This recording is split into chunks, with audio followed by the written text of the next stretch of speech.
I'm Severn Suzuki, speaking for ECHO, the Environmental Children's Organization. We're a group of 12 and 13-year-olds trying to make a difference. Vanessa Suttie, Morgan Geisler, Michelle Quigg, and me.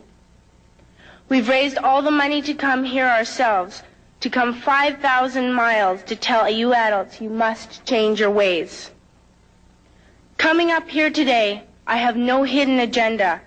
I am fighting for my future. Losing my future is not like losing an election or a few points on the stock market. I am here to speak for all generations to come. I am here to speak on behalf of the starving children around the world whose cries go unheard. I am here to speak for the countless animals dying across this planet because they have nowhere left to go. I am afraid to go out in the sun now because of the holes in our ozone. I am afraid to breathe the air because I don't know what chemicals are in it. I used to go fishing in Vancouver, my home, with my dad, until just a few years ago we found the fish full of cancers. And now we hear of animals and plants going extinct every day, vanishing forever. In my life, I have dreamt of seeing the great herds of wild animals, jungles and rainforests full of birds and butterflies. But now I wonder if they will even exist for my children to see. Did you have to worry of these things when you were my age? All this is happening before our eyes, and yet we act as if we have all the time we want and all the solutions. I'm only a child, and I don't have all the solutions. But I want you to realize, neither do you. You don't know how to fix the holes in our ozone layer. You don't know how to bring the salmon back up a dead stream. You don't know how to bring back an animal now extinct. And you can't bring back the forest that once grew where there is now a desert. If you don't know how to fix it, please stop breaking it. Here, you may be delegates of your government, business people, organizers, reporters, or politicians, but really, your mothers and fathers, sisters and brothers, aunts and uncles, and all of you are someone's child. I'm only a child, yet I know we are all part of a family, 5 billion strong. In fact, 30 million species strong.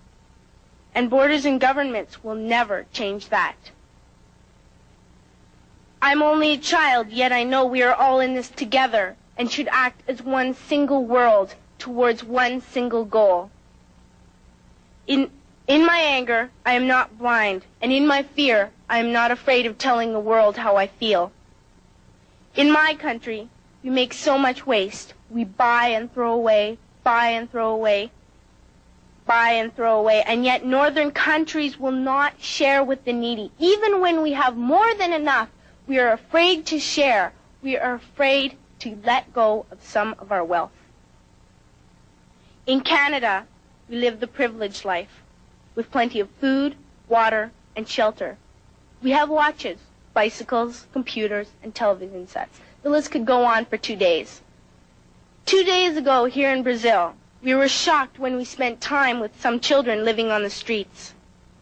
This is what one child told us. I wish I was rich. And if I were, I would give all the street children food, clothes, medicines, shelter, and love and affection. If a child on the streets who has nothing is willing to share, why are we who have everything still so greedy?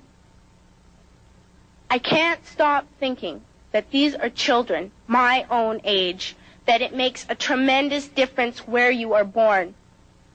That I could be one of those children living in the favelas of Rio.